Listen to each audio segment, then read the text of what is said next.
Why didn't anyone tell me making things out of thin air was going to be so difficult?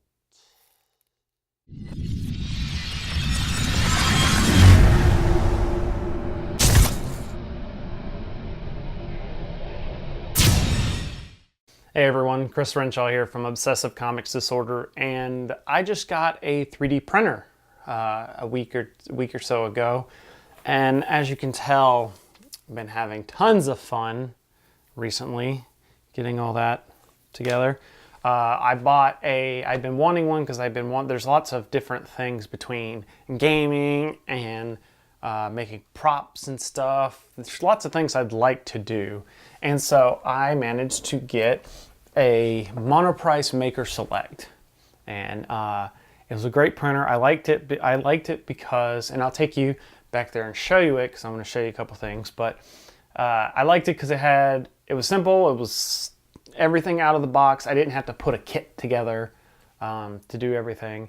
And it had a nice build area. Like it was like 8 inches by 8 inches by 8 inches. So I could really make some neat stuff and not like have to make piece stuff that I have to piece together kind of thing.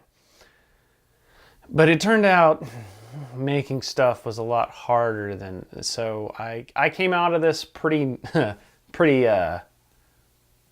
noobish, and if that's probably the proper word. Noobish is probably the right word. So I printed off the standard print, no problems there. Once I had everything set up, printed off the little elephant thing and gave it to Ashley. She loved it. Then I had some issues working with a couple of, some other stuff, but I managed to get the print worked out, and I managed to also print off, like, because we're playing the Star Trek RPG for the dirt bags, so I printed off a little comm badge. Again, not a big deal. Then I tried printing anything else that is like actually tall, to like no effect. First of all, I'll note that, actually, let me just show you. So anybody that's ever wondered what's in this other room over here, well, this is being converted into kind of my workshop area for this stuff. So here you go. This is the 3D printer. This is the Monoprice Maker Select. So, first of all, when I tried to get stuff printed up, I wanted to use this nice spool of PLA.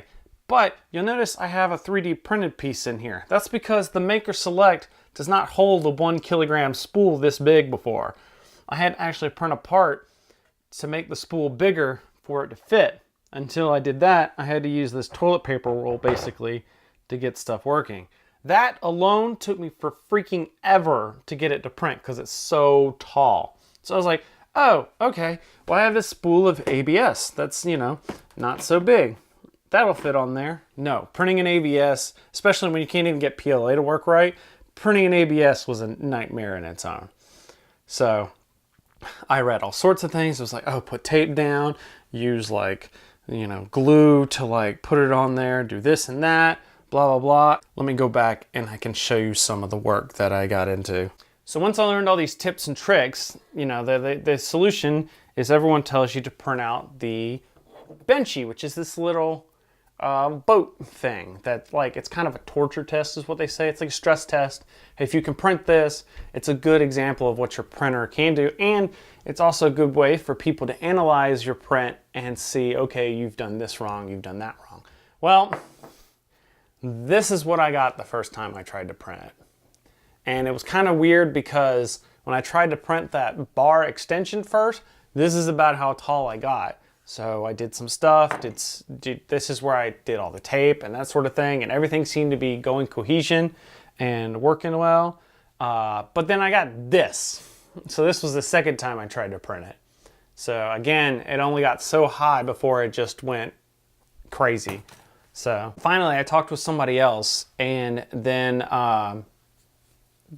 just on a whim, I changed programs that I was using, the splicer programs, and did some retooling using instead a program called, it's a cloud-based website called 3dprinteros.com. And I used that instead of one of the other selected things and actually managed to get things to print.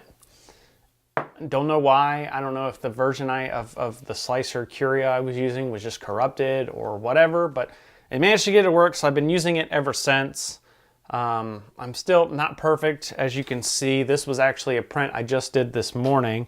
I was trying to do a phaser, but the model was kind of, I don't know, like you had to print it face down, and then it had basically had to print like a big, huge support thing because the thing curves. And so I don't know about that one. I don't know if you saw in the picture, but there's a webcam mounted there so that I could use, I didn't set it to record to see where it screwed up. That was my bad on that one. But yeah, so you can tell I've been having lots of fun with my 3D printer, but at least I've managed to start getting a couple things to print. Just testing out stuff. I managed to get I printed a phone case for a friend of mine that needed a phone case. Their phone was blank, and I was like, ooh, something new I can test out, and it's not so complicated. I got this. So I printed that out. So I'm well on my way to making all sorts of stuff, but obviously I've still got some things to learn. So do you have a 3D printer? Let me know down in the comments below if you've got one and what kinds of cool things that you've been printing. Give me some suggestions as to things I print. I know I need to do, at some point I need to make a dice tower and all sorts of things. So if you got ideas, let me know down in the comments below. Or if you want to do a longer discussion, let me know where I'm screwing up. You can follow me on all the different social media platforms. But until next time, thanks for watching, and I'll see you later.